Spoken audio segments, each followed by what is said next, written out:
Well, howdy everybody. So, let's see here. What all do we got to talk about? So first off, you guys probably all recall that sometime, I don't even remember when it was, earlier in the summer, I made this big announcement that we'd bought a GoPro and we were going to be improving our video quality, all of that jazz. Well, I think I then mentioned, but then it kind of fell by the wayside, it proved to be just a logistical nightmare. Mostly because I had no experience with a GoPro, but then where it got ugly was I shot a bunch of video that you guys never even got to see. Like I had a memory card about full of it, and then discovered that I literally didn't own a computer that was capable of processing it. Something funny about having like a 12-year-old computer and it didn't like 1080p. Who'd have guessed, right? So at any rate, what we've done is, enough of you guys have all decided you want to watch this craziness that I think I mentioned then, I've been rolling money back into stuff. And just in case you're ever curious, channel the size that we've got formed here right now, depending on the month, is somewhere between 100 and 300 bucks is what it actually kicks back to me. So obviously you're not getting rich doing this, but I thought, you know what, money is money, so I've started setting it aside, and we went out and spent, what was it, 700 bucks or something? My wife's the one that ordered it. Anyway, and bought an actual modern, up-to-date computer. So I'm sharing all this to say that going forward, two things. First off, there's a lot more capabilities and possibilities with this new system, and along with that is the fact that my wife really doesn't know much at all about the kind of stuff I do. I mean, she's absorbed it, but as far as like what you guys want to see, what you don't want to see, I'll be involved with it and try and keep it leveled up. But I'm just letting you know that there might be some hiccups along the way, but hopefully the results of this is no more shaky video quality. And right now I don't think the audio is going to be a lot better, because after I bought this GoPro, it's a Hero 11 Black, I found out that it was not wireless microphone capable, which I thought it was when I bought it. So now we got to buy more stuff to be able to get this thing with a wireless mic to function. So anyways, I'm sure most of you guys don't care about all of that, but that's what we're working on. So anyway, the reason I'm sitting here having this chat with you is I thought I would go over kind of what the goal here is, and we'll shoot a little video tonight of the stuff that I'm working on, the stuff I'm headed towards, show you the latest updates on the Monarch. Got a few more little things done on it, and then really what I'm wanting to repivot to, I don't know if you can even see it in this shot, but the Colchester Mastiff. I have kind of got the machinery fixing bug going on now. We got the Monarch functional. I've got some tooling and stuff on its way for it yet, but I really have decided it's time for the Colchester to be functional too. I want to be to the stage where every machine in this shop is flip a switch and go to work. And just, I don't know what happened. The bug bit me in the last couple of weeks. So, but otherwise, I'll get you hyped around. But the one other thing I wanted to mention is just how much I've been appreciating and enjoying all the interaction. I can't think all the names, but just a bunch of you have been emailing me, getting in touch with, saying, hey, I've got this part or that part you might be able to use. And honestly, it's the community interaction that keeps me doing this. I pretty much have dumped Facebook, and the interacting with all of you through YouTube and the comments and then emailing me, I thoroughly enjoy that. So if you ever got some crazy comment or you want to shoot me an email or ask me a question, pretty sure that if you go look at my profile, I've got my email on there. But at any rate, I'm really just excited to get to know more of you and interact with you, and appreciate just all the comments and input. So let's take a hike around and see what we got going on here.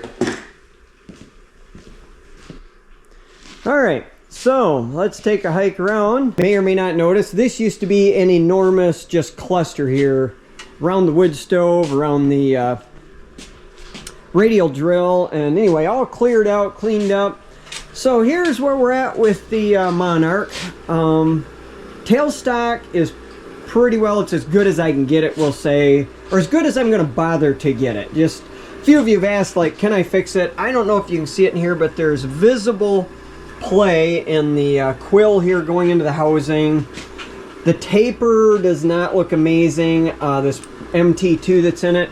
And yes, I could, set up with a tool post grinder and regrind the taper and yes, I could fix this up, but I just, for the amount of time it would take, I think honestly I'm better off just keeping my eyes open, hunting for another one, using this the way it is, right? For non-precision work, just drilling holes and stuff, I think that'll be great. So anyways, so that said, I was getting tired of not having somewhere to put my chuck key down. I'd been laying it, you know, down here on the bed.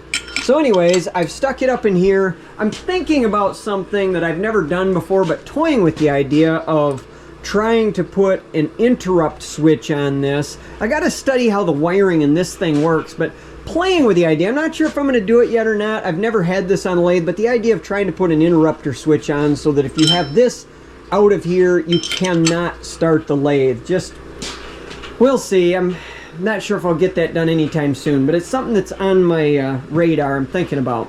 But otherwise, this thing is going great. I think, say, the jaws are on order. New set of jaws are coming from Pratt Bernard. I did order a Schar's BXA size tool post.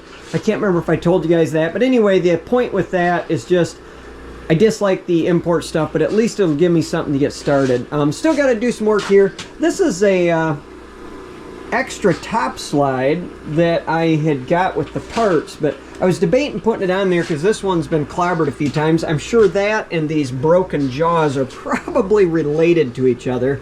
Two jaws have chunks knocked out of them. It's probably from people crashing that, but the more I've thought about it, and I'm not sure, this is something I'm curious about. I see that this has got 3 screws and then a through hole for getting at the gib screw. This obviously only has 2 screw holes drilled and tapped. It doesn't even have this other one, so I'm not sure. I'm assuming this is an earlier or a later. I don't know what this is. So if somebody else needs a top slide, I think I probably would part with that. It looks to be in really nice shape.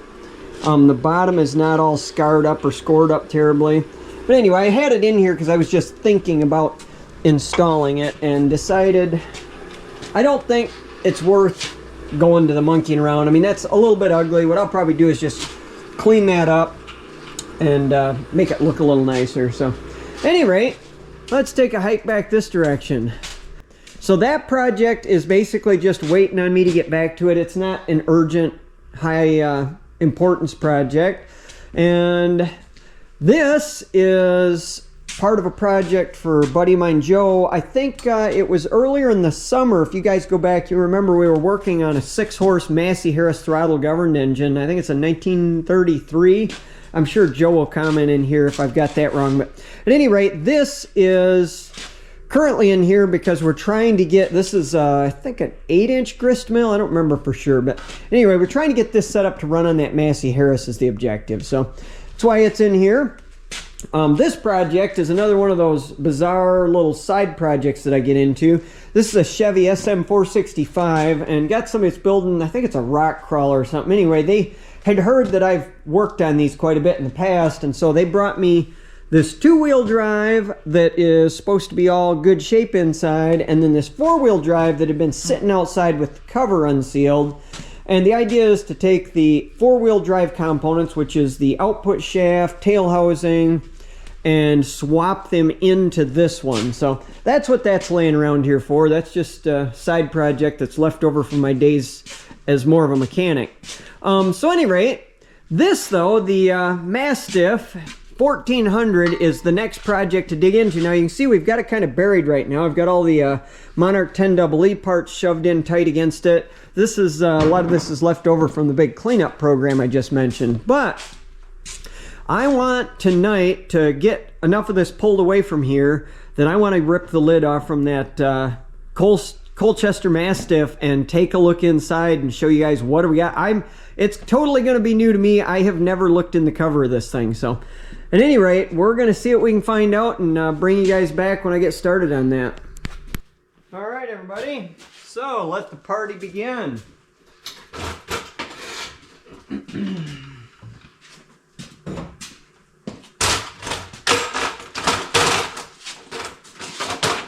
We'll set this up here. And it's time to have a peek inside this critter.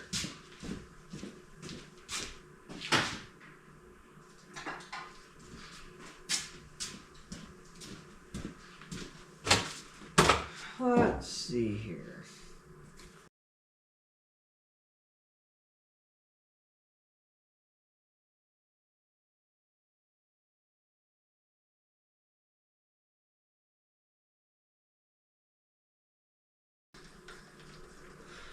It's funny, doing stuff like this brings back memories, and you don't realize over the years how much stuff you learn. Like, most of my career was more mechanic than machinist.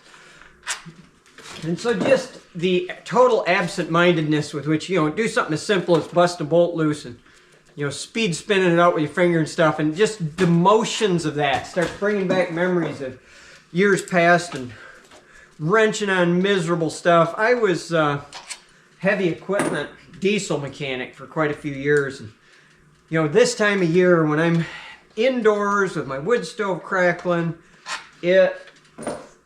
I can't even tell you how blessed I feel to not be out there anymore. The years and years and years of out there wallowing around in the mud and snow and all of that, I don't miss that part of it at all. Well, guys, here she is, moment of truth. Okay, I guess first question is, are the blown gears visible from the top side? Okay, I knew there was a blown gear somewhere. See right down in there? We are definitely missing gear teeth. The mating gear up in the secondary shaft is hurting a little, but it doesn't look terrible. So the question is, what does it take to get that gear shaft out of there? I don't want to jinx myself, but my initial impression is not awful. I was thinking this was a tear this thing down to the bare bones kind of problem. What I'm not sure about here, just looking at all of this, is exactly what gear range it is that I am currently missing by that being smoked. So this gear, by the way, doesn't look awesome. I'm trying to understand exactly what it does. It ain't that one. Okay, it meshes over here. Yeah, you can see that. I don't know exactly what's going on with that, but that gear very much looks like it's hurt, and I don't know why. Just from looking at all of this stuff, my suspicion is that somebody ran this thing out of or low on oil, because this whole gear set looks to me like it got good and hot, is what I really feel like I'm seeing here. So, definitely going to be swapping at least some parts around. So I guess what I'm going to do now is I'll set you guys back up here, and we'll see about pulling this end cover and see what this looks like.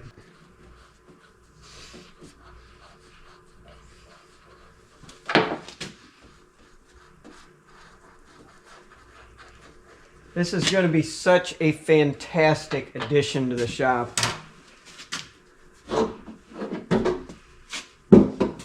The honest truth is, with this going and the Monarch 10EE going, I don't actually have any use for the Lathe and ship. I mean, I shouldn't say any use, but it's not necessary anymore. But I like the Lathe and Shipley so well that I think it's just going to stay, and we're going to keep on hoarding and collecting machines up is how it's going to work. So, alright, so I've got to do a little bit of investigating here, because I have never tore one of these apart completely. So I'm not at all certain what the exact procedure is for getting one of these apart. So that secondary shaft down there, the one above it, it's interesting, I'm guessing, just guessing, that this next shaft up is perhaps a bit harder. it doesn't seem to be showing near the damage that the other set does, despite having run on these. But they're hurting bad enough that I think we're going to be pulling them all. I mean, it's none of it's in great shape on either of them shafts. So I think what we'll do here is start off pulling shafts. Now, what I'm very, very pleased to be able to report is that I don't see any evidence of any hurt shafts on the spindle. That's the part that I really, really, really would like to not take apart, if at all humanly possible. Now, seems like these, if I remember right, have got a belt-driven oil pump, and it makes me suspicious that something went haywire in that system, and I think we won't be running this lathe until I've been down in there and really checked that out. So I think we're going to go ahead and pull this back cover off a minute, just because that gives me access to seeing this stuff better.